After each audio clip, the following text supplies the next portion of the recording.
What is up, DramaAlert Nation? I'm your host, Killer Keemstar. Yo, everybody type in the chat, Alex is a stupid name. Do you have any idea how fast I am?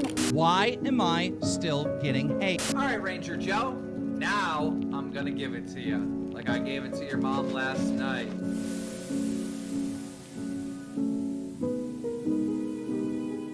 I'm sure that 90% of you watching right now already know who Keemstar is, on the surface at least. You know Keemstar to be the love-to-hate veteran gnome YouTuber from DramaAlert, but perhaps you don't know the full story of Keemstar. And when I say full story, I mean full story. Where he came from all the way up until where he is now. How did Keemstar go from an upstate New York legal collections officer to one of the most influential drama reporters in YouTube history? Following hours and hours of extensive research, I bring you the Keemstar documentary.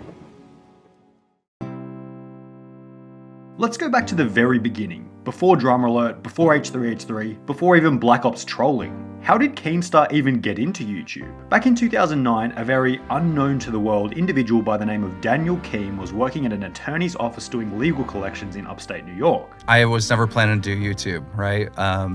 I worked in an attorney's office. I did collections, legal collections. One night, after getting a big bonus check from work, Mr. Keem of upstate New York got extremely intoxicated at a bar. He came home and started trolling people on Xbox. Took everyone in the office out for drinks, got completely wasted, went home, got on Xbox Live and just started talking shit to people because that's what I like to do. And I was especially really drunk. But it turns out someone was recording his trolling and uploaded it to YouTube. And someone actually recorded me in that game and put it up on YouTube.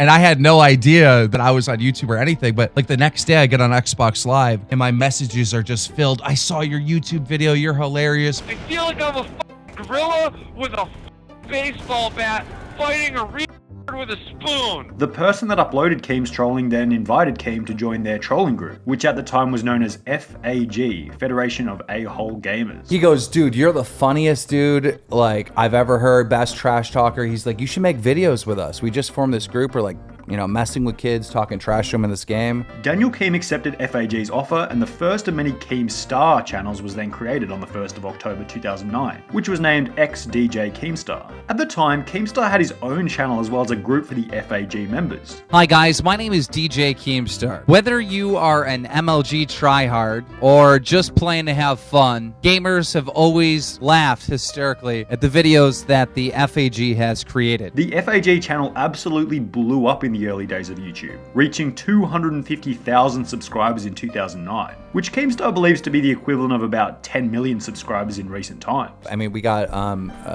250,000 subscribers, which back then was like in 2009, that was like literally having like, I don't know, 10 million subs today, right? Yeah. The FAG channel blew up because they had such an unfiltered, over-the-top, hilarious trolling style that no one else had the courage to replicate at the time. Oh, I want you on your back.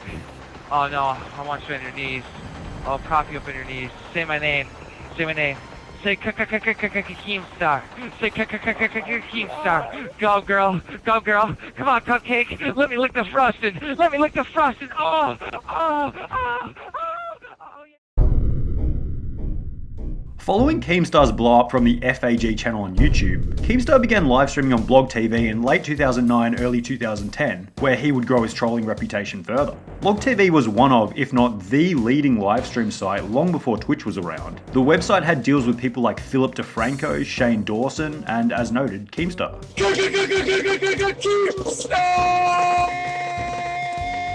Keemstar claimed to be getting around 2,000 to 3,000 viewers every single night while streaming and trolling on Halo 3. I was doing all my pranks and all my trolling and all my trash talking and all my different characters that I would do in Halo 3 in front of a live audience, pulling anywhere between 2,000 and 3,000 people every single night. That is insane. That's Very crazy. good. Within 3 months of streaming on Blog TV, Keemstar took over Philip DeFranco to become the #1 live streamer on the site. So you might even say that Keemstar was the king of streaming in the early 2010s, being the top streamer on the top site. I only do this show for money. That's it. All right. I don't do it to entertain people. That's just a scam. However, this would create complications for Keemstar, as Microsoft put a personal vendetta on Keemstar in an attempt to stop the trolling, believing it was giving the company a bad name. So every single time that Keemstar would stream, Microsoft would put a console ban on Keemstar's Xbox, which he would then return to wherever he bought it, change the Xbox, stream again, get banned again, rinse and repeat. I would stream for about 1 hour, get banned, console banned, can't do anything with it. It's a brick. It's literally banned from going online. Take that the next day to GameStop, return it. Hey, this didn't work. Get a new one. Then the next day it would be Walmart, and I would just switch places just so I could keep doing it. That became so stressful and so much hell that I needed to find something else to do because Microsoft was trying to shut me down. Keemstar would also begin live streaming on a website called Battlecam, which was launched in 2010 by billionaire Alki David. The site was set up like this. Two people would have a verbal argument or conversation, and the people watching would vote for who stays in and gets voted out. Keemstar would bring his army of 2,000 plus viewers from Blog TV and have them consistently vote for him, so whoever came up against Keemstar had absolutely no hope of staying in the spotlight. This is where the infamous "Alex is a stupid N-word" clip came from, a video that has absolutely haunted Keemstar to this day. This is how the story goes as told by Keemstar. Battlecams was a site where anything could be said. There was no being nice, there was no being respectful like Twitch these days. Keemstar as well as an African American by the name of Alex were moderators on the site. Alex began to make jokes about Keemstar being Italian, highlighting Italian stereotypes to throw at Keemstar. In retaliation, Keemstar got everyone from the chat to call Alex a stupid. Well, I'll just let the clip talk for itself. Alex is doing this shit, you f***ing nigger. I swear to f***ing God, I'm gonna find out. Yo, everybody type in the chat, Alex is a stupid nigger. Just type in the chat, Alex is a stupid nigger. F*** him. F*** him. Even 11 years later, this meme still pops up all around the place and is well known by most who follow Keemstar. But it wasn't until 2012 when it started to turn and it started being used against me. Like, cause the internet changed, right? Like if you're a racist, you're So let's do a little timeline check. It's 2010. Everything seems to be going well for Keemstar. He's the protagonist on a huge YouTube channel called FAG, #1 streamer on Blog TV, moderator on Battlecams. He clearly had a solid following and audience. However, Keemstar's audience dynamic was quite strange. There was a load of people who hated him because they believed he was brash and disrespectful. But on the other hand, people loved him because he had no filter and didn't care what anyone thought of him. We can observe this dynamic as articulated with this screenshot of his original YouTube channel from November 2009. So with this in mind, Keemstar began to build up a reputation as someone who was willing to say literally anything, which people found admirable, and it's safe to say that this is a trait he's carried on to this day. However, having this trolling toxic audience where Keemstar had an army of people who hated him started to work against Keemstar. Keemstar decided that he was going to join one of the YouTube networks as we covered in the Machinima video. Turns out the network that he decided to join was run by a hacker, but Keemstar was promoting the network, meaning that people were joining the network under Keemstar's recommendation then being hacked by the owners. This ultimately had Keemstar banned from YouTube and blacklisted so he couldn't make any account on YouTube without it being deleted. Right, so it became this big ordeal, and they shut down my channel for it. And I'm like, what do I do now? Keemstar would continue to make various accounts, but because Keemstar created an audience consisting of trolls and people who hated him, the trolls would always just tell YouTube that Keemstar had a new channel, ultimately getting him banned. Because of who I was and the trolling and stuff like that, there were a lot of people constantly notifying YouTube, here's his new channel, take it down.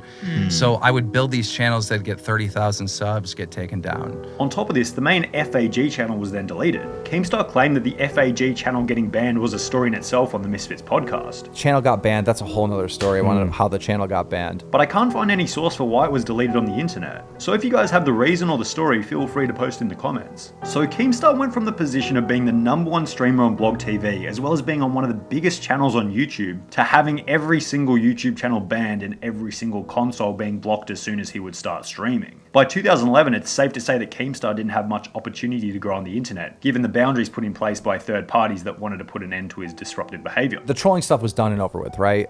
Didn't know what I was going to do in my career.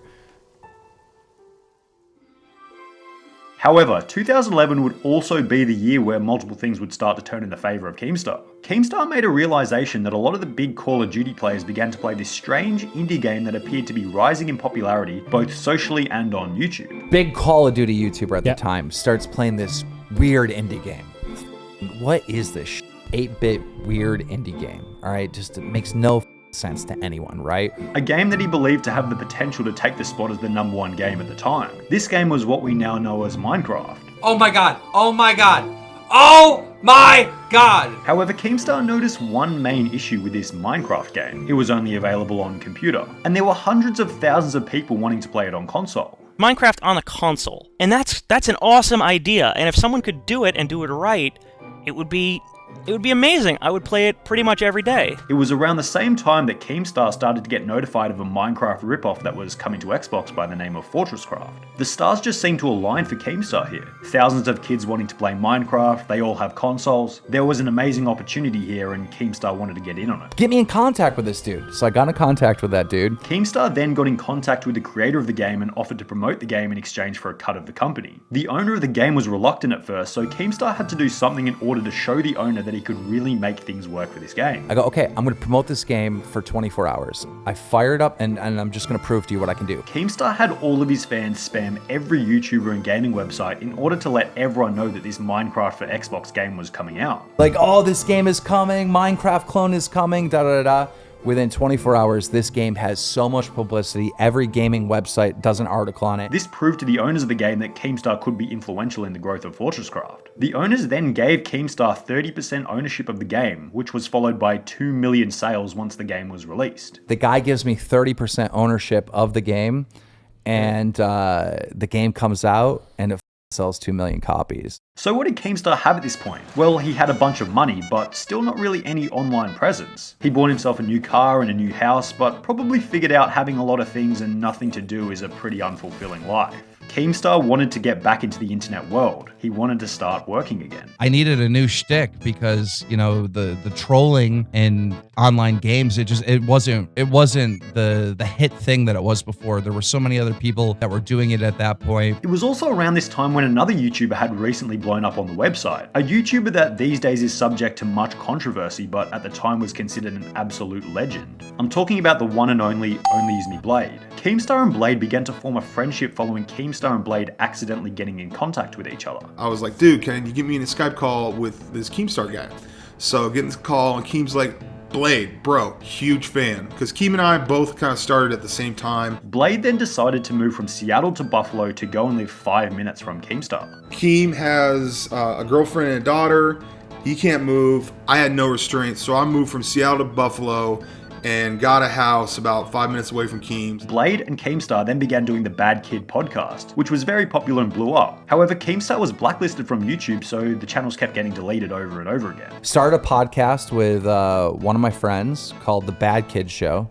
That blew up, but the channels kept getting deleted and shut down and shut down and shut down. So we'd make new channels and just keep doing the podcast, right? Keemstar and Use Me Blade then began getting really addicted to the show Newsroom while living close to each other in mid-2012. Got addicted to this show called Newsroom on HBO.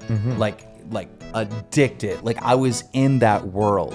Newsroom was a political drama series on HBO that ran from 2012 to 2014. The show was based on a fictional newsroom covering politics. Keemstar got so into the show that he started to realize that an idea like this might actually be able to work on YouTube. There was the occasional beef going on between people, but very few people reporting on it or even mentioning it. So Keemstar would go on Twitter and jokingly report on the beef between YouTubers as a meme. When people started like fighting back and forth in the COD community at the time, on Twitter, I would like shoutcast it. I would say, you know, so-and-so said this about so-and-so, #DramaAlert. Then the idea of DramaAlert in video format began to crystallize for Keemstar. And then one day, beef broke out between a guy called Whiteboy 7th Street and Blame Truth.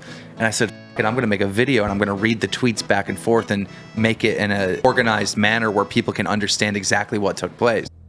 So that's when Keemstar and Blade came up with the official idea of DramaAlert. I remember being in Buffalo watching Newsroom with Keem, and that's where we came up with the whole concept of DramaAlert. And then obviously it took off there. The first DramaAlert video was then uploaded in what Keem says to be early 2012. What year would that have been? Early 2012. Yeah. However, Newsroom didn't get released until June 2012, and Keemstar stated in the No Jumper interview that it was actually 2013. So we'll go with 2013. What year was this? This was like 2013, I think. The very first DramaAlert video was based on some drama going on between two Call of Duty YouTubers, Blame Truth and Whiteboy 7th Street. And I decided to make a video once on these two YouTubers that were fighting, Blame Truth and a guy called Whiteboy 7th Street. And when that video took off the way it did on a channel that was just brand new that I just started, that's when I knew that, holy shit, I was onto something, and I went on to create DramaAlert. This video exploded, getting 100,000 views in the first 24 hours on a brand new channel. I got 100,000 views on a brand new channel. Jeez, that's massive. 24 hours. Following this, the channel got 30,000 subscribers in the first 30 days, with every single video having over 100,000 views. This rare screenshot of DramaAlert from the 4th of January 2013, approximately 16 days after the creation of the channel on the 19th of December 2012, shows the channel already having 593,000 views and 24,500 subscribers. There's very few channels that can boast that many views and subs only 2 weeks after starting. However, we can't forget, Keemstar was still blacklisted on YouTube. He wasn't allowed to make a channel without it being banned. So from late 2012 all the way up until early 2014, Keemstar had 4 different DramaAlert channels that all got banned after hitting 100,000 subscribers. In 2014, I had 4 channels get over 100,000 subscribers that they shut down. It was only when Keemstar created the now huge DramaAlert channel on the 15th of June 2014 that Keemstar finally figured out a way to get around him getting banned every single time he started a new channel. Eventually, I teamed up with Freedom. You guys know them, right? Yep. And they went to YouTube and figured out a solution where I could just be on the channel, but technically not own it because it's not my name. And so Keemstar finally had the ability to grow a channel without the risk of being banned. He was like a dog off a leash in an open field. But giving Keemstar free speech would also come with its own set of problems and controversies, as might be predicted from his line of reporting. Keemstar remained relatively low profile from mid-2014, creating his DramaAlert episodes and growing steadily in size. Keemstar had a burst of 106,000 subscribers in the month of December 2014, so you can say that Keemstar was well and truly established as a drama YouTuber by 2015, which happens to be the same year as Keemstar's first big DramaAlert controversy, specifically the Bashurverse controversy of April 2015. Now, Keemstar states that he thinks the best story he believes to have ever covered is the Bashurverse story, as it was never ending and became so elaborate and ended up having a global reach. I would say that the best story that I ever covered was the Bashurverse story, because it was never ending. The story just kept going and going and going and going, and it became so elaborate. However, many people in the YouTube community criticized Keemstar for belittling Basher, destroying his YouTube career and basically driving him off the internet. You got to make videos every day. For the last 6 months, you haven't done shit. You just fucking gave up. You let Jarrett or Garrett or whoever calling you a pedo win. You let them win, and you can't do that. However, it creates the age-old argument that Basher shouldn't have been doing the things that got him on DramaAlert in the first place. So it's hard to blame Keem, but it's just another stupid thing to endlessly argue about. I'll let you draw your own conclusion. And Keemstar just keeps freaking, it's just constant barrage. Like, all my videos are like, I've been up for so long and I'm so stressed right now, and it's just... However, this controversy was only minor compared to what Keemstar would do only 8 months later in January 2016. On the 9th of January 2016, Keemstar would make what he called the biggest mistake of his YouTube career. The biggest one is probably, getting a story wrong. And that was the 65-year-old guy, Tony, the RuneScape player. Keemstar accused 62-year-old RuneScape Twitch streamer RSGlory AndGold of being John Phillips, a convicted felon who was in jail for being interested in children. One of the people in the DramaAlert team had created the story for Keemstar to read out, which Keemstar did without double checking whether the information was accurate. Well, it turns out the information was very much not accurate at all. Come to find out, completely wrong. I'm like, how did this get in here? I start tearing up my manager. I'm like, how the hell did this get in here? The person who put the story in for Keemstar to read only verified the story by simply saying that the Twitch streamer and the person in jail looked similar. And he goes, yeah, we verified it by matching the faces. They were looking at the picture of this guy that was arrested for being a pedophile and looking at this dude's stream, and they were like, yep, looks like the same guy, good enough. Did you hire 4chan? Obviously, the 62-year-old RuneScape streamer was devastated by the allegations, as people were coming into his stream accusing him of something that he clearly didn't do. I know who and what I am, and my real friends know who and what I am, and they stuck by me. Thank you very much for everything. Keemstar tried to make up for the allegations by offering the streamer $20,000 cash, but the streamer refused to take the money and just wanted his stream to be shouted out. They're like, look, we just want you to be Tony's friend. And then I quickly started to understand that by being Tony's friend, it meant that you have to shout out his stream. However, months after the incident, after all the hype had died down, the streamer expected Keemstar to continue to shout him out. And Keemstar was in a tough position because it was hard to refuse considering Keem had put him in such a bad position to begin with. So then he starts hitting me up, right? And it's like a lot of guilt trip, like, hey man, can you shout me out? And how am I supposed to say no? I can't say no. So I start shouting him out. After shouting the streamer out over 50 times, Keemstar got very sick of shouting him out and stopped. At which point, the 62-year-old streamer started saying that Keemstar had ruined his life and career from the initial allegations. Eventually, as you might guess, Keemstar got pretty sick of having to be a crutch for this streamer who was accidentally accused, as even 1 year later, the streamer was still talking about how Keemstar ruined things for him. To this day, there's been continual beef between the streamer RSGlory AndGold and Keemstar. Ironically, Keemstar was then removed off the YouTube blacklist only 1 month later in February 2016. Kind of interesting that this would be the month to be removed off the blacklist considering the massive mistake 1 month previously. The infamous Keemstar content cop by iDubbbz was then created on the 5th of May 2016, where iDubbbz criticised the actions of Keemstar in various different ways, both past and present. On his Twitter, he will constantly allude to people being guilty or innocent or not guilty, depending on whether they go onto his show or not. This video absolutely exploded, having 30 million views at the present time. Keemstar has stated that he thought the video was funny, and he's also said that it's been an advantage over time, as he lost subs when it first came out, but then started gaining subs after. I sweat it for that first hour because I was losing subs, but then when I started gaining subs, I was like, whatever. We're going to fast forward a little bit here to 2018, because most of the stuff that happened between 2016 and 2018 is just standard kind of Keemstar doing shitty things. In early 2018, however, Keemstar had another brilliant gaming business idea, similar in style to his original FortressCraft deal. Keemstar discovered that there was a hole in the market for a competitive scene on the incredibly popular game Fortnite. Keemstar, like his mindframe with FortressCraft, saw that there was millions of kids wanting to watch competitive Fortnite, but no one actually hosting it. So for this reason, Keemstar began hosting what he called Fortnite Friday in May 2018. The best Fortnite players would go up against each other to see who could get the most kills over the space of a few games, with the winners getting $20,000, usually split between 2 people. This was hosted every single Friday for 10 weeks in the beginning, getting around 600,000 views per stream.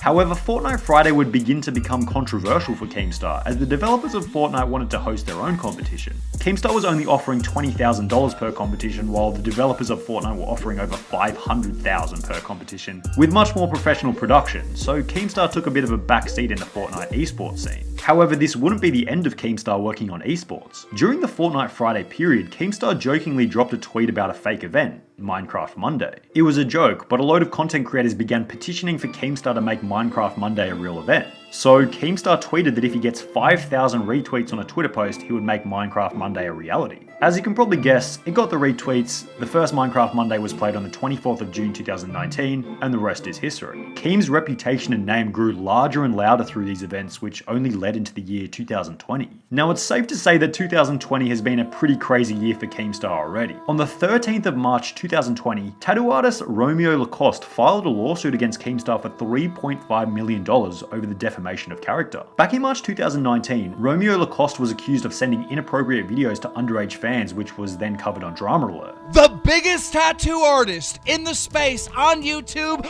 all around the internet, his career is finished. I mean, this is bad. This is so bad. We're talking about Romeo Lacoste. Romeo then filed the lawsuit against Keemstar for defamation. The case is yet to settle as it's so new, so it'll be interesting to see the outcome of the case in the future. Maybe if you're watching this video in the future, you might already know the outcome.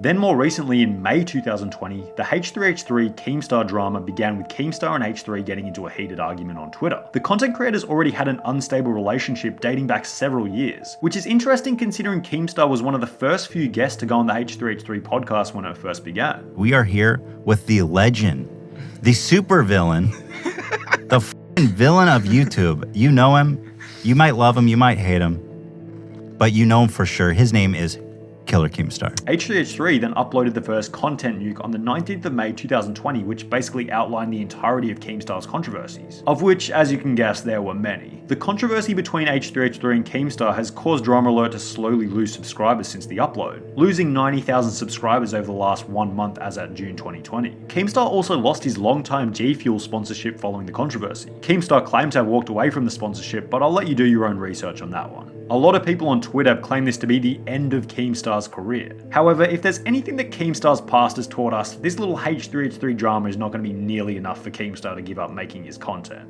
If it happened to me, it wouldn't destroy me. I mean, so much. You know, there's a video of me saying the goddamn N-word 7 years ago. People make videos every day saying expose Keemstar, he's a racist and da-da-da. That didn't make me just give up. I didn't go in my hole and say, oh, everyone thinks I'm a racist. I'm done and that's it, you know? You got to go to work every day. You got to make videos every day. Basher, I've been shut down like 15 times, had to rebuild. I just never gave up. Dude, back in 2000 and... So we can sit here and highlight all the terrible things that Keemstar has done over the years like H3H3 did. False accusations, racial remarks, general scumbaggery. But I think sometimes we're so busy hating him that we forget about some of the good things he's done as well. Think about all the awareness he might have raised for domestic violence, as well as other ways that he's helped the YouTube community which no one talks about. You can either love him or hate him, but I think we all have to unbiasedly admit that Keemstar has had a very impressive career on YouTube over the last 11 years. He's maintained relevancy and continues to grow despite waves and waves of hate, a feat that's not often achieved by others on YouTube.